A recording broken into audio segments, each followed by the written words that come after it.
देखो, ionisation of hydrogen sulphide in water is low in presence of hydrochloric acid. क्या है, इस बात को समझते हैं। हाइड्रोजन सल्फाइड को क्या यहाँ लिखा हुआ है, H2S एक वीक एसिड है और वो पानी में पार्शली डिसोसिएटेड रहता है इस तरह से, HS minus plus H plus. ये फर्दर भी होती है इसकी डिसोसिएशन, पर ये जो फर्दर डिसोसिएशन है ये बहुत ज़्यादा कम होती है।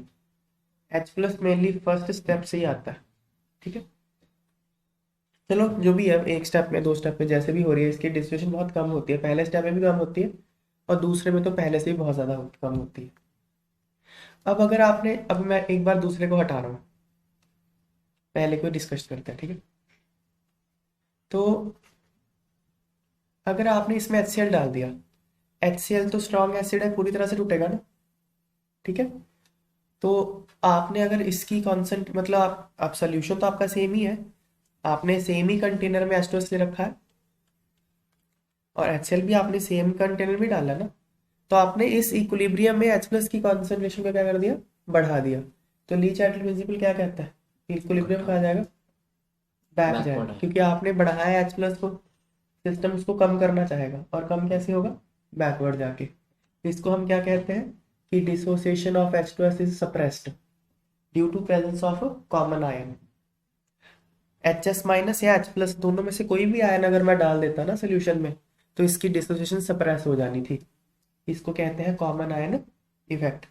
क्या होती है डेफिनेशन कॉमन आयन इफेक्ट की, the suppression of dissociation of a weak electrolyte in presence of common ion from strong electrolyte, उसको कॉमन आयन इफेक्ट कहते हैं। अब आप ये नहीं कहोगे कि HCl की डिसोसिएशन सप्रेस होगी H2S की प्रेजेंस में, HCl तो स्ट्रॉन्ग एसिड है तो पूरा टूटेगा, ठीक है ना।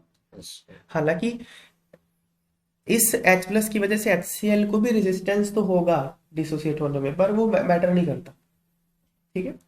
तो यस, बात सही है ये, HCl की प्रेजेंस में हाइड्रोजन सल्फाइड की आयोनाइजेशन कम हो जाएगी। क्यों, क्योंकि कॉमन आयन इफेक्ट है। रीजन क्या लिखा है, hydrogen sulphide is a weak acid, नहीं रीजन ये नहीं है, रीजन कॉमन आयन इफेक्ट है। तो रीजन का स्टेटमेंट तो सही है, but reason is not explaining the assertion, तो 2 आंसर आ जाएगा।